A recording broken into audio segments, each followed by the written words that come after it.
Saya Windrati dari Komunitas Cinta Berkain Indonesia atau KCBI di Surabaya. Kali ini saya akan menjelaskan mengenai apa yang saya tahu mengenai cara memakai kain secara keseharian, artinya keseharian yang mudah. Saya akan memulai dari yang paling mudah. Sebelumnya, saya akan menjelaskan juga apa saja yang dibutuhkan. Yang dibutuhkan adalah tali ini dari bahan katun. Talinya cukup panjang sehingga bisa dibuat tali 2 kali sampai ke depan lagi. Selain tali, dibutuhkan juga sabuk elastik supaya kainnya tidak jatuh. Atau kalau tidak menggunakan sabuk elastik, bisa juga menggunakan step in atau girder seperti ini. Baiklah, saya akan memulai. Ini kain batik. Kebetulan batiknya panjang, jadi saya bisa sampai ke belakang. Kita buat seperti ini. Ujungnya sampai ke belakang. Panjangnya tergantung keinginannya mau seberapa. Kalau saya untuk sehari-hari saya mau agak pendek.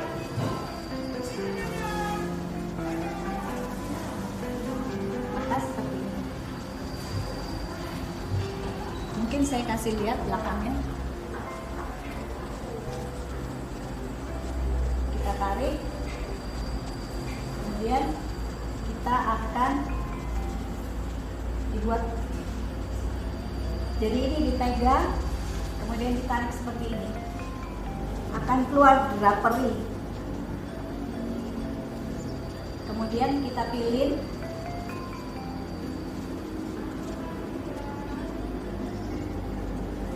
kita ketemukan dengan yang di belakang.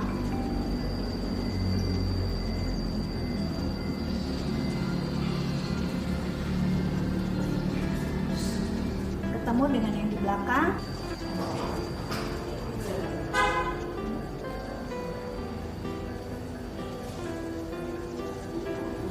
Lalu kita rapikan, kita sembunyikan. Ikatannya tadi kita sembunyikan menjadi agak rapi. Disembunyikan.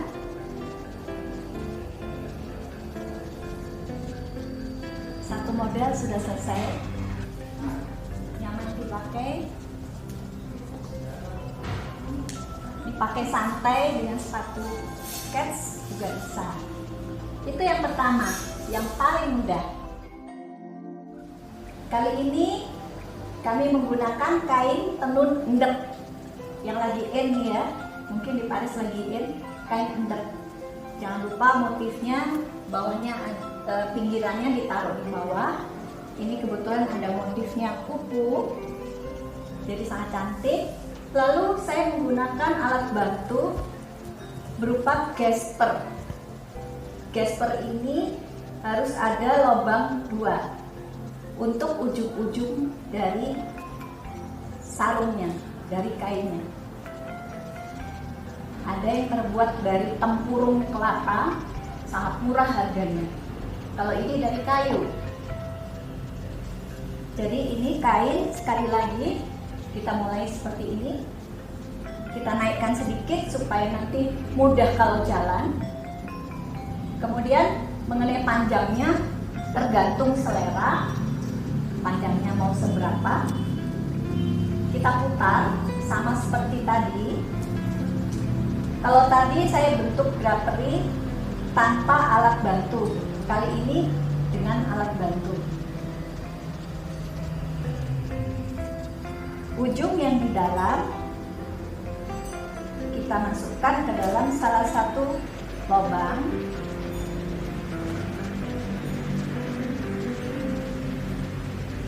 Kita kencangkan.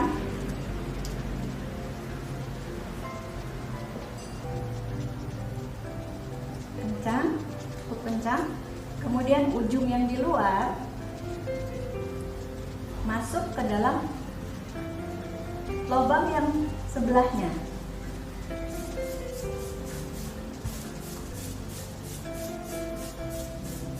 Cukup kencang. Keluar lagi di lubang sebelahnya.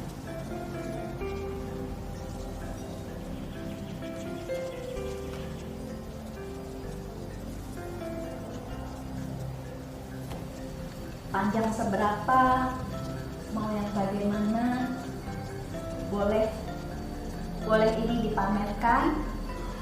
Kemudian yang di belakang dilepas atasannya, boleh juga dilepas semua tanpa memamerkan gesper. Ini cukup enak juga dalamnya.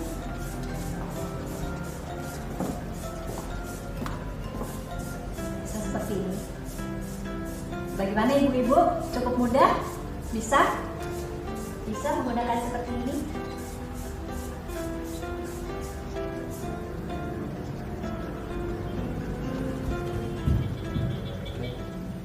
Ini adalah contoh yang kedua yang masih sederhana juga dan mudah untuk dipakai sehari-hari.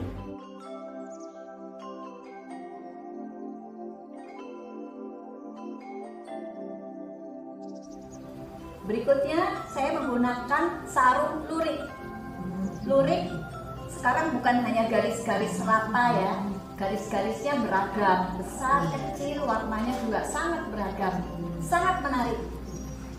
Lurik biasanya seperti ini, sama seperti tadi. Kali ini saya menggunakan tali, jadi ini cukup dilipat begini, kemudian saya menggunakan tali yang tadi saya sudah berikan contohnya. Diikat saja begini.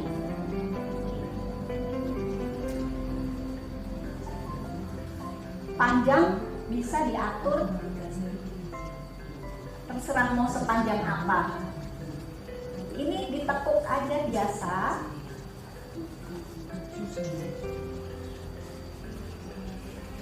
Dilipat biasa saja karena dia kan bentuknya lurik, jadi ini sebagai aksen itu oke, nggak apa-apa. Kalau mau lebih pendek maka ini bisa lebih tinggi lagi, maka seperti ini supaya dia kencang, kita menggunakan ikat pinggang elastik. Jadi ini elastik.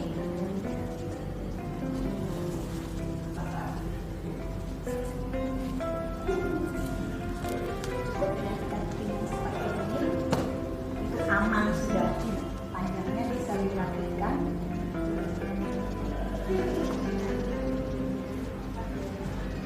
Lalu kita keluarkan atasan kita.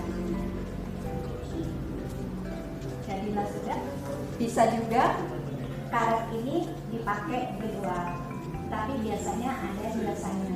Ini saya pakai yang tempat biasa. Jadilah seperti ini. Lurik kita cukup menarik. Sekali lagi, sarung lurik kita penggunaannya dengan memakai tali. Sekali lagi, tidak ada peniti atau pin atau jarum yang menyebabkan nanti rusak bekainya. Demikian. Mudah kan ibu-ibu?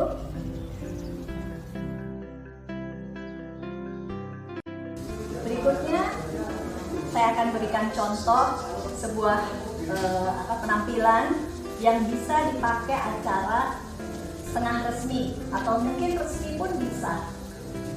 Ini saya menggunakan kain batik Madura. Di kain batik biasanya ada satu motif yang berbeda dengan satu lembar yang lainnya.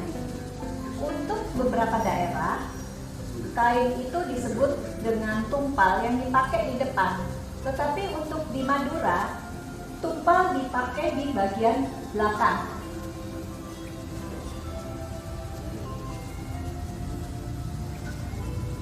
memberikan contoh penggunaannya sebetulnya sama dengan yang lain, yaitu menggunakan tali.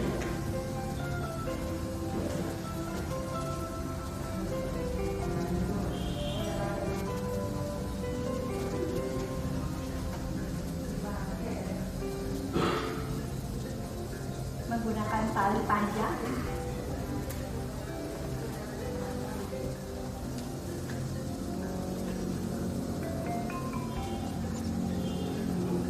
Kemudian kita ikat di depan supaya kencang. Kemudian kita lipat. Kita rapikan. Kita rapikan, kalau perlu dilipat lagi 2 kali. Saya menggunakan bustier sebagai dalaman karena bahannya memang bahan seperti ini. Jadi ini di dalam bustier begini.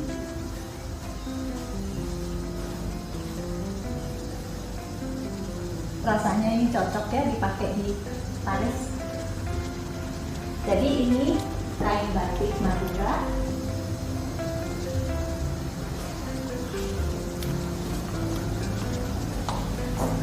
Tupal yang saya pakai di bagian belakang.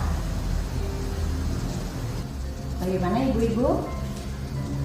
Mudah bukan? Berikutnya saya akan menyampaikan memakai kain tenun NTT Sumba. Ini salah satu tenun Sumba yang menggunakan warna alam. Abu-abunya ini dari tinta cumi, skate, cumi-cumi ya, skate yang di sininya. Memang mereka bikinnya sepanjang ini karena mesin alat tenun mesinnya itu segini, jadi ini disambung-sambung. Kalau saya karena ini panjang sekali, saya akan tekuk ke dalam. Kalau yang lain tadi mungkin ditekuk keluar tenun, ini saya tekuk ke dalam. Seperti ini.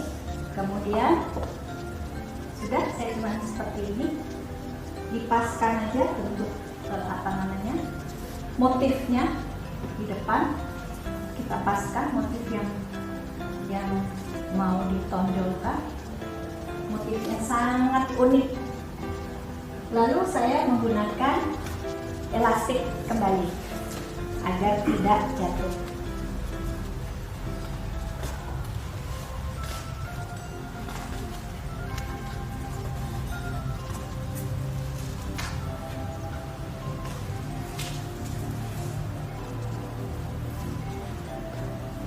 Sudah cukup seperti ini saja. Demikianlah penggunaan tenun NTT. Indonesia sangat cantik, sangat beragam. Ada bermacam-macam batik dan juga kain tenun, di mana masing-masing daerah mempunyai ciri khas masing-masing yang tidak bisa didapat di tempat lain. Jadi kalau jalan-jalan ke Indonesia, silahkan belajar di masing-masing daerah. Nah, ini sudah cantik bukan? Motifnya sangat unik.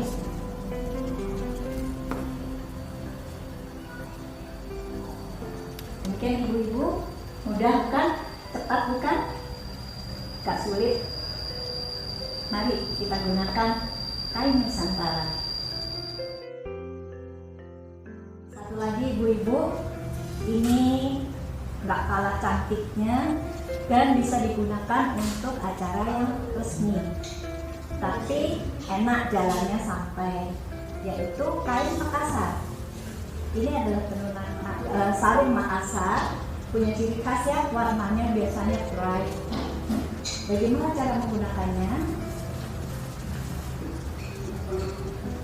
Ketemukan ini ujung dengan ujung, lalu ujung dengan ujung kita ikat.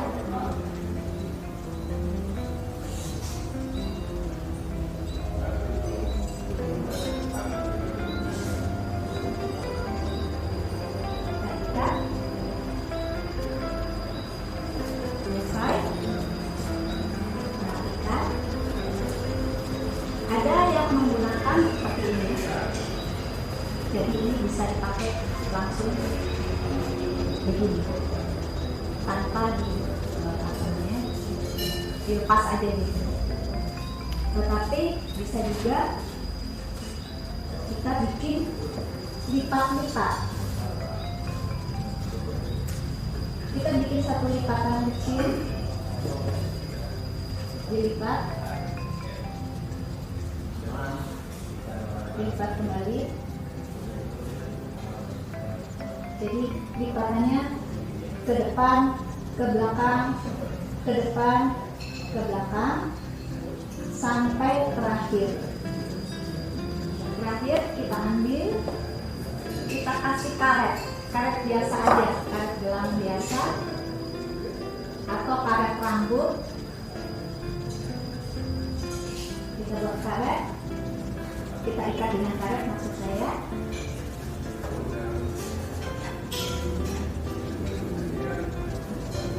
Kita ikat dengan karet, kemudian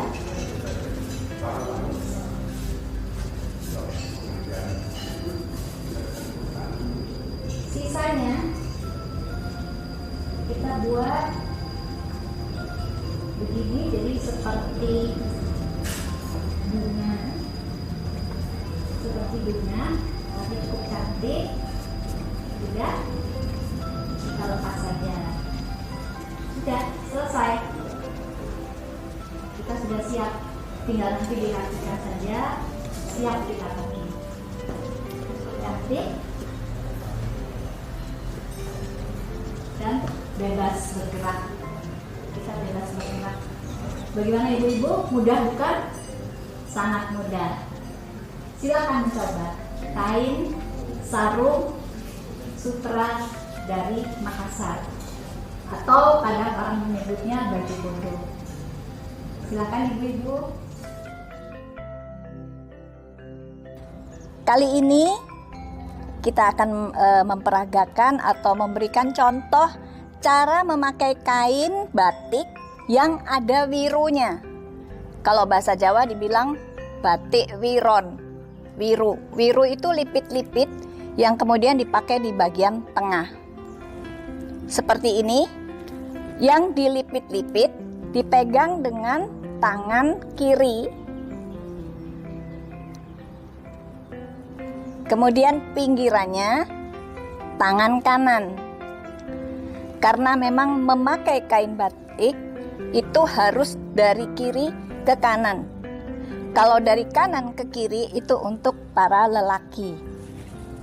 Kita lihat ujung dengan ujung diketemukan, kemudian ditarik di belakang, lalu diikat ke depan. Sehingga ini menjadi segitiga.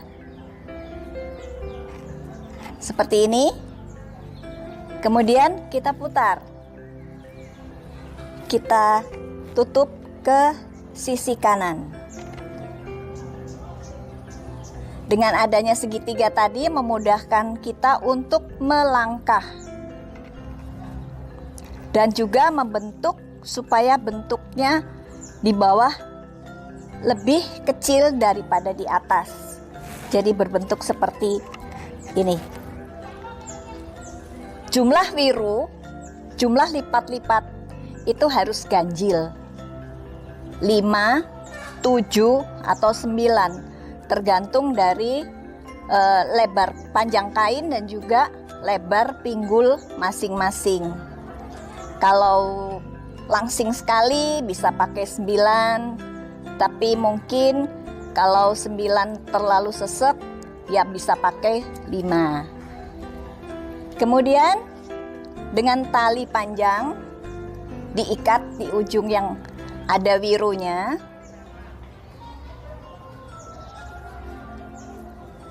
Supaya kencang, enak. Diputar ke belakang. Ketemu di depan, diikat yang kencang. Selesai. Ditutup lagi dengan sabuk elastik.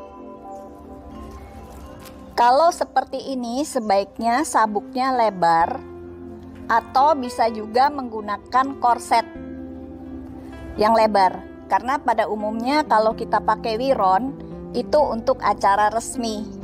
Jadi lebih rapi kalau kita menggunakan korset yang lebar, bukan sabuk yang elastik yang kecil. Demikian, ini sudah selesai, tinggal dikasih penutup supaya dalemannya tidak nampak. Di sini penutupnya menggunakan jumputan juga, sama dengan jumputan yang digunakan untuk kebayanya. Tapi ini macam-macam, boleh banyak pilihan untuk penutup di sini. Kami di sini dalam menggunakan kain batik yang berwiru ada 2 macam, yaitu versi Jogja dan versi Solo. Kalau versi Jogja itu dinampakkan putihnya seperti tadi, kain putihnya dinampakkan, jadi keluar, kelihatan. Kain putihnya ini diekspos, itu Jogja. Dan kebanyakan memang batiknya itu lebih ke dasar putih, itu Jogja. Sedangkan kalau disembunyikan seperti ini versi Solo. Dan Solo pada umumnya dengan sogan yang berwarna coklat, kuning, itu versi Solo. Demikian, mungkin kalau kain wiron bukan agak ya, tapi memang harus sesuai pakem, sehingga memang harus dipelajari. Tidak semudah yang sehari-hari kita pakai contoh-contoh yang kemarin.